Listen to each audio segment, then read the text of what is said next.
So we got some coloured drawings here. These are actually print-offs, and I know these are part of when I was starting to build a portfolio with like a moniker. So all these are print-offs that I was putting into a binder so I could show them off to people when I was trying to get serious about doing design work. I actually had a YouTube channel by this name with a couple of animations on it, and I actually still have some of them. These were back when YouTube was 480p and had box windows. But yeah, the name that I was going under was Monkey Wrench. I was going to put animations on it. I was doing a podcast with college pals for it, and we recorded like 6 episodes. These are the first draft designs for the superheroes I was creating. And I was trying to half go for like half and half of my own style and sort of realistic style, because comic books always make their characters more realistically proportioned as opposed to my cartoony proportions. Eventually I did work backwards and say, you know what, I'll just make this more fun. And the most recent drawings I have on my computer of these characters are much more creative and cartoony. Like, they're much less realistically proportioned. I won't name all these characters. I probably won't even show them all off, but that's one. Again, I want to reiterate that while they don't look entirely like this anymore, these are still characters I think about on a daily basis now, because they live in a space in my head that I go to when I'm relaxing, or a lot of the times when I'm working out at the gym. I'll put some music on, I'll think of like a story arc for these characters, and it really helps time go by. I don't expect anything to come of them. They're just personal and private to me, kind of like friends. And the reason a lot of these look similar is because these first 3 are actually 3 power levels of the same character, which is nerdy to say, but I'm not going to describe all these characters to you. Like I say, a lot of them are very private. This is actually the main character who has gone through the biggest visual transformation. He now looks nothing like this. And I know you might think, oh, that kind of looks like you, Gavin. But it only looks like me now, because I've grown my hair out and I've got actual hair tassels at the minute. But he looks different from that now anyway, and when I designed him, I looked different to it. So designs I had for a little video game, character designs, that was just clothing designs. I don't do like a lot of people do that, where they'll like draw a character and then draw different clothing on. That's me imitating how that is, but it comes out looking like shit and there's not much variance to it. Enemy head designs, the enemies were sort of conformed to a race, so I just wanted to do a variance of that. I took a lot of inspiration from my favourite game of all time for this one, which is Toonby. A random drawing, I think, this one, even though it was sort of tied in. It's a goblin trying to eat a chicken. I don't know. Sometimes I don't know what I'm doing. In college, with my friends, I really wanted to start. I was thinking, okay, once college ends, I'm gonna have to find like work in the media industry. I'm gonna have to get a job. So I planned to put together a big binder for a pitch for an animated show aimed at like teens and young adults. But it was based around some 20-somethings. At the time, I was super into a lot of YouTubers, so a lot of them gave me a lot of inspiration to build the characters around. Keep in mind, I was 17 to 18 when I was making these. So just keep in mind some of the inspirations and where these people were at the time. These characters went through so many redesigns that I might show you like the 4 iterations of redesigns that all these characters went through. But it was like a cast of 5 main characters. I was really trying to get my college friends involved with this and try and get... One of them actually made a model of the main environment, which was a diner, which ended up turning into a more traditional English cafe, but it was an American diner set in England, which was a stupid fucking concept. But yeah, it was this dumb fucking idea of like this comedy animation about these 20-somethings. So I'll try and go through who inspired them as the characters. So the main character there, the names aren't the same. I can't really remember the names of the characters, but I remember who inspired them. The main character there was based off Tobuscus, Toby Turner, who at the time me and a friend were super into his literal trailer series. I was 17. I will keep reiterating that so you don't judge me too harshly. But that's really the only one there that's like, because a lot of stuff went down with Toby Turner in the past few years. I'm not too big into that kind of drama, and I don't have much to say on it, and I don't know all the details. I don't know where he is now in terms of creation, so I can't really say things on those, but I know still at the time, even if things had not gone down weird with Toby Turner, a lot of people now would see him as kind of a relic of YouTube. But I was 17, so I was super into it, and I think some of the literal trailers were genuinely quite creative. So the main guy is based off Tobuscus. This one is the most visually obvious, and it's based off the angry video game nerd, James Rolfe. The character is completely different, by the way. It's just these are who I used for visual inspiration. But I remember this guy, he's like a burnt out, he's the eldest of the group, and he was like a burnt out office worker. He's the first one to get like a proper job, because they're all like 22, 23, so he talks very slurry. If I was gonna like plan this to have my friends voice these characters, I would have voiced him, because he's just very droll and tired all the time. This one, be a bit less obvious, but I know some of my viewers might get a bit of a thing. Now, it doesn't entirely look like it, and eventually these characters would be redesigned. Like, I point to this and it's like, yeah, he kind of looks like Toby Turner. Yeah, he kind of looks like the angry video game nerd. But the last drawings I have of them, in terms of the last time I tried shaping them and molding them into their own people, they don't look like their inspirations. Psychedelic Snake, aka Piscadelic Snake, aka Sneeg, Lee Baker. If you are a fan of Piscadelic Snake, remember and know that this was back when he had long hair. And I still didn't do a very good job at capturing that. This was when I was 17 or 18. I'm 27 now, and I still watch that dude streams on a very regular basis. Not as much as I'd like, since university and stuff has gotten in the way, but the two girls aren't based off YouTubers, because I don't think I was watching any female YouTubers back then, because there weren't a lot of famous ones, unfortunately. Nowadays there are some great ones.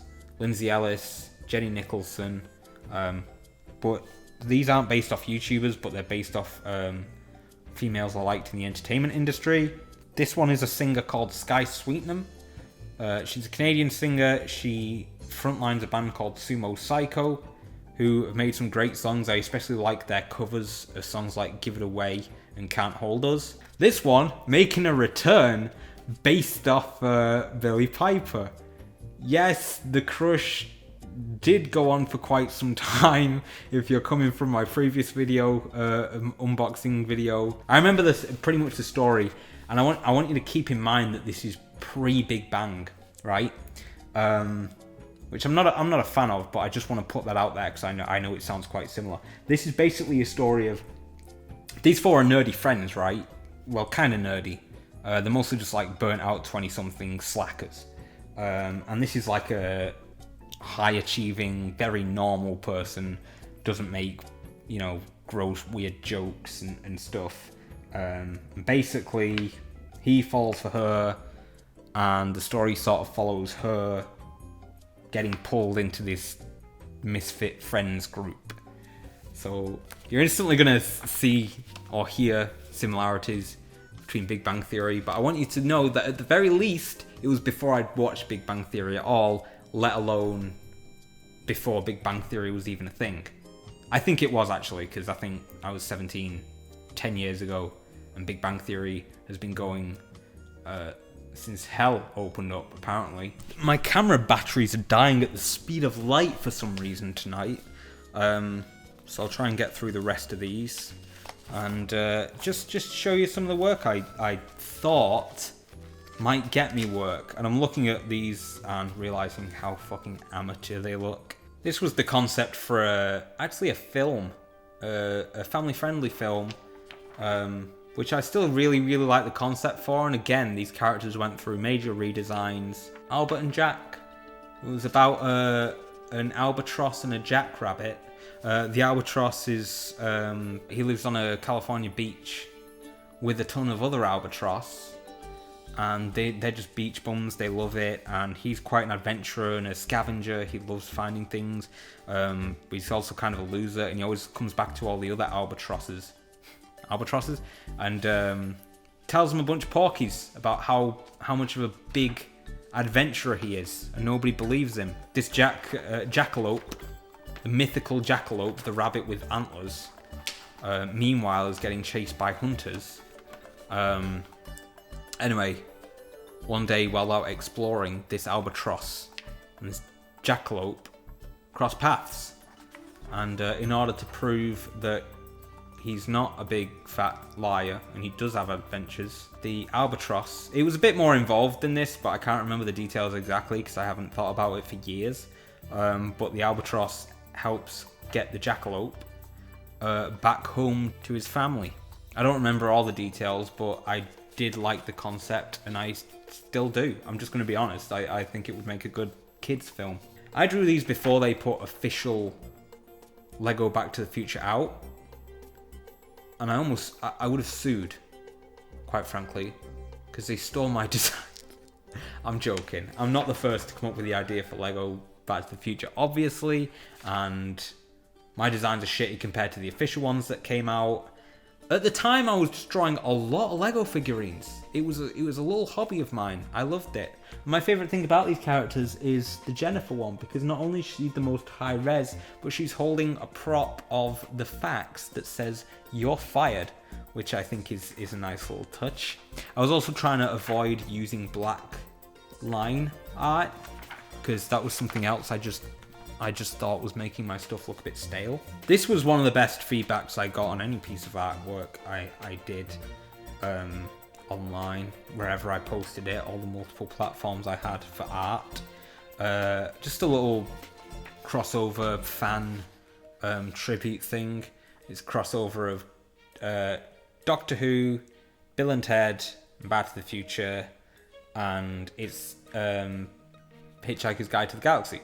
If you're in England, you might have heard of Eastings, which is a competition that E4 runs every year, where they basically hold a little competition for people to come up with their own ad break animations for E4 to split up their shows from their advertisements. And I entered one year, and I liked the characters I made for it so much that I was starting to develop a little animation for it for YouTube, and it's very basic, black and white. It was just called Dog and Owner, and I still have the Easting, but I don't know if I've got the plans for the animation. I think I wasn't past the storyboard stage anyway, but it would have been very basic to make. I think I was just very busy with college at the time. It's interesting to see remnants of this show and this movie and this web series and this podcast. I had so much projects going on in college, and I genuinely believed with help I could get them all done. And I genuinely believed that, you know, if you put like your name out there and just sort of sent it out, that there was a chance that this stuff could be seen. Obviously, there's a lot more to it, and it's 1,000 times more difficult, and just you're wanting it more than maybe some other people, or having what you think is a better idea than most people doesn't mean that it's going to be any easier for you to get all that stuff done, whether you're doing it alone with friends or trying to send it out to companies and production labels and TV channels and that kind of thing. I have passion and at least want an emotional investment in other projects I have going on right now, some of which I am close to finishing. But progress on those is even slower than progress on this, just because I know how much it'll take, and it's hard to want to work on them sometimes. And that's just the creative exploits and the creative tasks that you try to get done, let alone all of the other things that you want to get done in life that aren't related to a hobby or a sense of accomplishment. Building friendship groups and putting yourself out there in multiple places and situations to find romance and relationships and that kind of thing. Upgrading your skills or finding opportunities to put yourself on the career path that you want to have, or upgrade the career path that you're already on. And then just all that bucket list stuff that you would enjoy and you want to get round to sometimes. Travel, for example, is the common one for a lot of people. I've always considered myself a late bloomer. I know I'm not the only one who's a late bloomer, and I think the problem with being a late bloomer is that it's a lot of waiting, because the things that you're waiting to happen to you come late, so you're waiting longer for them. There's the logic behind that. And it just has much more of an impact if you're not only waiting extra long for something, you're waiting extra long for anything at all, everything. I don't know what to say. I'm not a philosopher, I'm just an honest guy. Waiting sucks, and I hope that you, as an individual, for whatever it is you're waiting for, whatever it is you want, I hope that you're not waiting for it much longer. That's a nice little thing to wrap up on, so the end of the video isn't 100% miserable. But I am just trying to be honest, and I am using these videos as a bit more of an excuse to open up, because I don't really have an outlet for it anywhere else. And I don't like talking to people I know about this kind of stuff. I don't even really like talking live about this kind of stuff in an active conversation. It's something I'm trying to work on. I'm not doing a very good job of it. And at the end of the day, I don't care if I'm not doing a very good job of it, of opening up, because I don't fucking want to. And I think I'm owed a bit of comfortability, which that gives me. This is the comfortable format for me to share in. I had a lot to talk about just in the first few files. Obviously, these conjure up lots of memories for me, and I'm barely through this box. I knew this one might take a few stabs at. I know this is the kind of thing that people can sort of, if anything, even though it the subject matter is very niche, is the kind of thing that people can just zone out to, as opposed to this big production that people have to pay attention to. So hopefully you've just liked hearing me talking, and hopefully you've enjoyed hearing me talk. I know I stumble over my words a lot in videos, especially unscripted videos like this, because I'm really not lying when I said that my brain's just gone to pot, and I try to keep it awake, and I try to do things to stimulate it, but a lot of that comes externally, and if I'm not being presented any reason in the world, or I don't really have any motivation to